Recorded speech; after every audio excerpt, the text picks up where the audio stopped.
പിതാവിന്റെയും പുത്രന്റെയും പരിശുദ്ധാത്മാവിന്റെയും നാമത്തിൽ ആമേൻ. ഇന്ന് ജനുവരി 7 ബുധനാഴ്ച. അമ്മേ പരിശുദ്ധ അമ്മേ, അമ്മേ പരിശുദ്ധമേ, ദൈവമാതാവേ, കൃപാസനത്തിലൂടെ ഞങ്ങളുടെ ദേശത്തിനും അമ്മ മധ്യസ്ഥം തേടി തന്ന എല്ലാ അനുഗ്രഹങ്ങൾക്കും കൃപകൾക്കും ഞങ്ങളിപ്പോൾ ഹൃദയം നിറഞ്ഞ നന്ദി പറയുന്നു.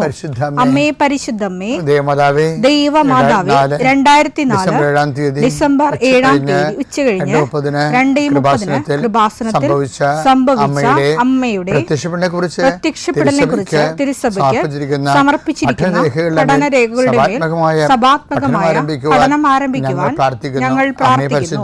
അമ്മേ പരിശുദ്ധമേ, ഭൂസ്വർലോകങ്ങളുടെ രാജ്ഞിയായ അങ്ങേയ്ക്ക് ഭൗമസംരക്ഷണത്തിനായി പ്രപഞ്ചപ്രകൃതിയെ തന്നെ തിരുസഭ പ്രതിഷ്ഠിക്കുവാൻ ഈ പ്രത്യക്ഷീകരണം വഴി ഇടയാക്കണമേ. പരിശുദ്ധമേ, ജപമാല മാതാവേ, സകല കൃപാസനം പ്രാർത്ഥനയോടും ചേർത്ത് ഞങ്ങളിപ്പോൾ പ്രാർത്ഥിക്കുന്ന ഈ കുടുംബത്തിന്റെ പ്രത്യേക നിയോഗം പറ മക്കളെ.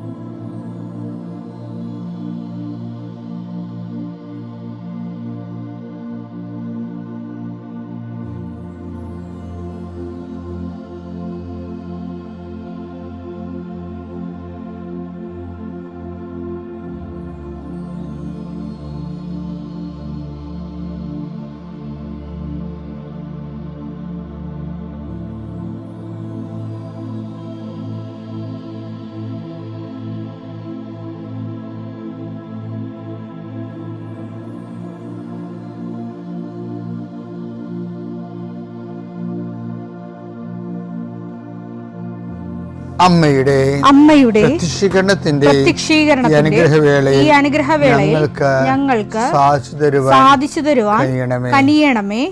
ആമേൻ. വിശ്വാസ പ്രമാണം. സർവശക്തനായ പിതാവും ആകാശത്തിന്റെയും ഭൂമിയുടെയും സൃഷ്ടാവുമായ ദൈവത്തിൽ ഞാൻ വിശ്വസിക്കുന്നു. അവിടുത്തെ ഏകപുത്രനും ഞങ്ങളുടെ കർത്താവുമായ ഈശോമിശിഹായിലും ഞാൻ വിശ്വസിക്കുന്നു. ഈ പുത്രൻ പരിശുദ്ധാത്മാവിനാൽ ഗർഭസ്ഥനായി കന്യകാമറിയത്തിൽ നിന്ന് പിറന്ന് പൊന്തിയോസ് പീലാത്തോസിന്റെ കാലത്ത് പീഡകൾ സഹിച്ച് കുരിശിൽ തറയ്ക്കപ്പെട്ട് മരിച്ച് അടക്കപ്പെട്ട് പാതാളങ്ങളിൽ ഇറങ്ങി മരിച്ചവരുടെ ഇടയിൽ നിന്ന് 3-ാം നാൾ ഉയർത്ത് സ്വർഗത്തിലേക്ക് എഴുന്നള്ളി സർവശക്തിയുള്ള പിതാവായ ദൈവത്തിന്റെ വലതുഭാഗത്തിരിക്കുന്നു. അവിടെ നിന്ന് ജീവിക്കുന്നവരെയും മരിച്ചവരെയും വിധിക്കുവാൻ വരുമെന്നും ഞാൻ വിശ്വസിക്കുന്നു. പരിശുദ്ധാത്മാവിലും ഞാൻ വിശ്വസിക്കുന്നു. വിശുദ്ധ കത്തോലിക്കാ സഭയിലും പുണ്യവാന്മാരുടെ ഐക്യത്തിലും പാപങ്ങളുടെ മോചനത്തിലും ശരീരത്തിന്റെ ഉയർപ്പിലും നിത്യമായ ജീവിതത്തിലും ഞാൻ വിശ്വസിക്കുന്നു. ആമേൻ. സുഖസ്ഥനായ ഞങ്ങളുടെ പിതാവേ, അങ്ങയുടെ നാമം പൂജിതമാകണമേ. അങ്ങയുടെ രാജ്യം വരണമേ. അങ്ങയുടെ തിരുമനസ് സ്വർഗത്തിലെ പോലെ ഭൂമിയിലും ആകണമേ. അന്നു വേണ്ടുന്ന ആഹാരം ഇന്ന് ഞങ്ങൾക്ക് തരണമേ. ഞങ്ങളോട് തെറ്റ് ചെയ്യുന്നവരോട് ഞങ്ങൾ ക്ഷമിക്കുന്നത് പോലെ ഞങ്ങളുടെ തെറ്റുകൾ ഞങ്ങളോടും ക്ഷമിക്കണമേ. ഞങ്ങളെ പ്രലോഭനത്തിൽ ഉൾപ്പെടുത്തരുതേ, തിന്മയിൽ ഞങ്ങൾ രക്ഷിക്കണമേ. ആമേൻ. നന്മ നിറഞ്ഞ മറിയമേ, സ്വസ്തി. കർത്താവ് അങ്ങയുടെ കൂടെ സ്ത്രീകളിൽ അങ്ങ് അനുഗ്രഹിക്കപ്പെട്ടവളാകുന്നു. അങ്ങയുടെ ഉദരത്തിൻ ഫലമായി ഈശോ അനുഗ്രഹിക്കപ്പെട്ടവനാകുന്നു. പരിശുദ്ധ മറിയമേ, തമ്പുരാന്റെ അമ്മേ, പാപികളായ ഞങ്ങൾക്ക് വേണ്ടി ഇപ്പോഴും ഞങ്ങളുടെ മരണസമയത്തും തമ്പുരാനോട് അപേക്ഷിക്കണമേ. ആമേൻ. കർത്താവേ, നിന്റെ ഉന്നതമായ നാമത്തിന് സ്വസ്ഥം ചെയ്യുന്നു. കർത്താവേ, നിന്റെ വിശുദ്ധ പൗരോഹിത്യത്തെ മഹത്വപ്പെടുത്തണമേ.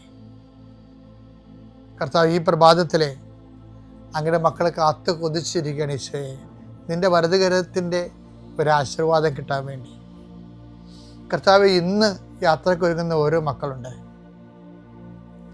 ഓരോ ഉദ്യമങ്ങളിലൂടെ മനസ്സിൽ വിചാരിച്ചുകൊണ്ട് പോണവരുണ്ട്. ഓരോ ലക്ഷ്യങ്ങൾ മനസ്സിൽ വെച്ച് പോകുന്നവരുണ്ട്. കർത്താവേ, നിന്റെ തിരുമുറുവാർന്ന് ആണിപ്പെടുതാന്ന് വലതുകരം മക്കളുടെ ശിരസ് വെക്കണമേ. അവർ പോകുന്നിടത്തേക്കല്ല, നീ പോകുന്നിടത്തേക്കെല്ലാം ഞാൻ നിൻ്റെ കൂടെ വരുമെന്ന് കർത്താവ് അങ്ങ് പറഞ്ഞിട്ടുണ്ടല്ലോ ഈശോയെ.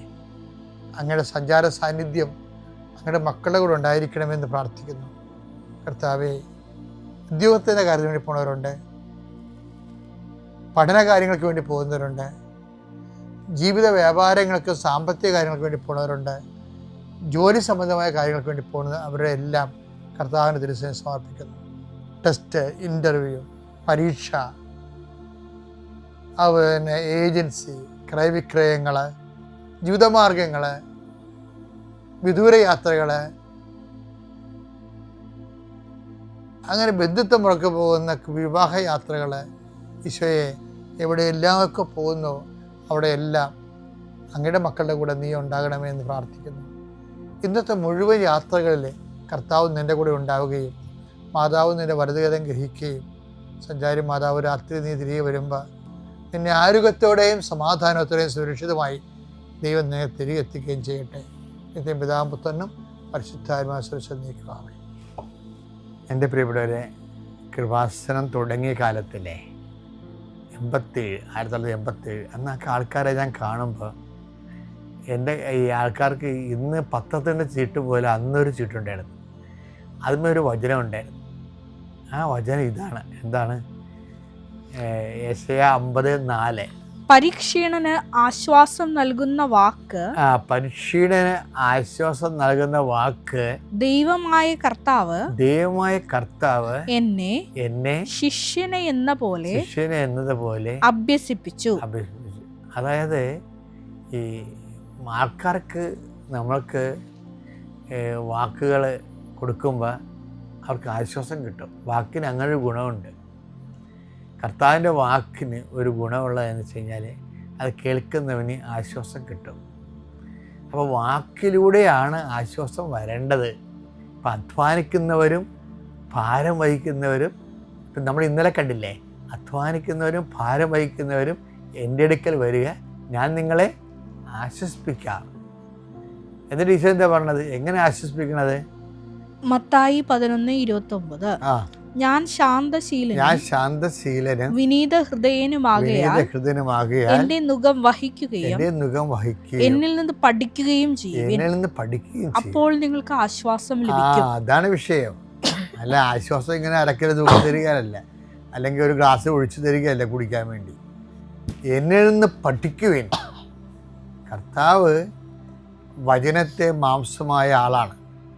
ആ വചന മാംസമായ ആൾ ഈ ഭൗതികമായ സാഹചര്യത്തിൽ വരുമ്പോൾ എടുക്കുന്ന നിലപാടുകളാണ് ശരിക്കും വചനാധിഷ്ഠിതമായ നിലപാട്.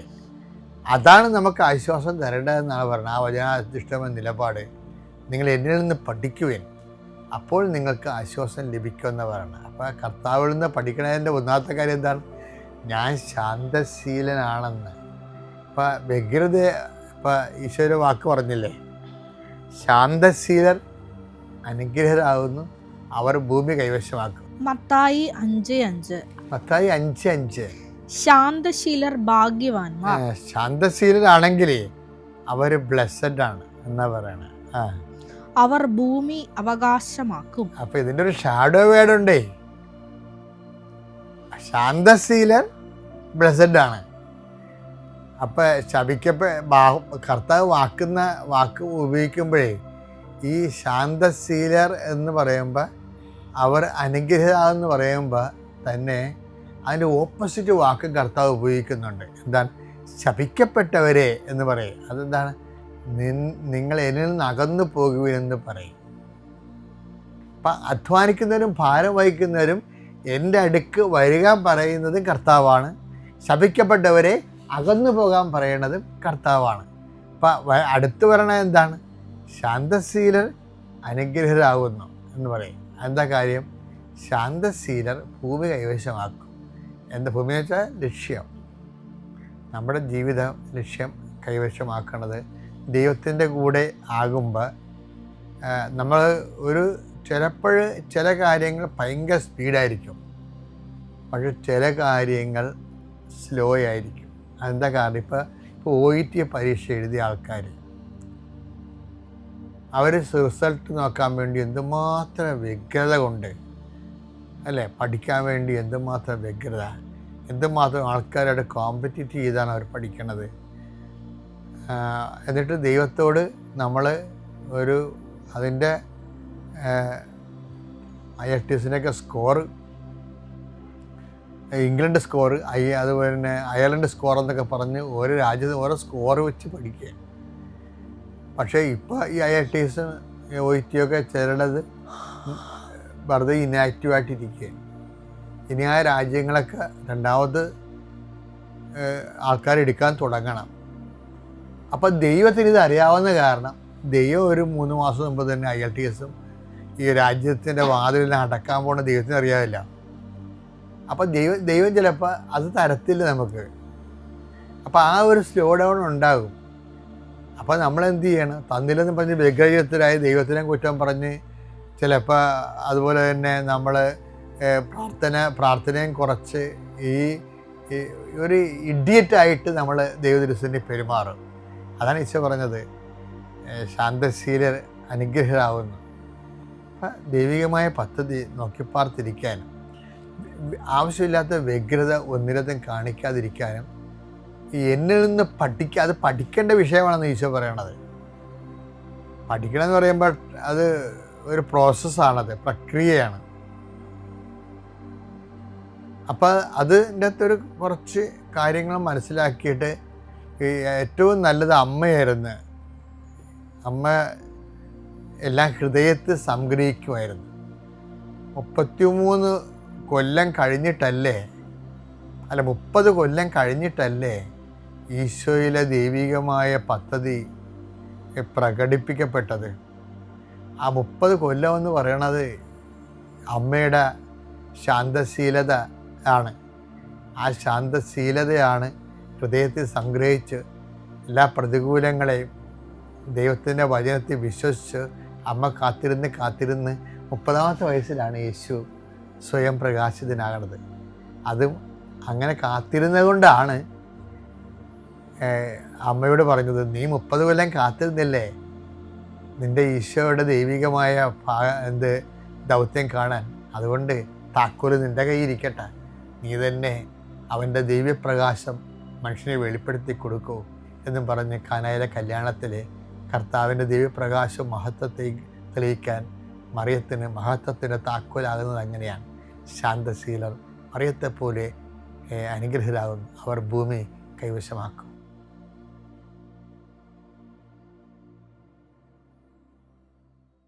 അത്യപൂർവ ദൈവാനുഭവങ്ങൾ ഇനി നിങ്ങൾക്കും സ്വന്തം.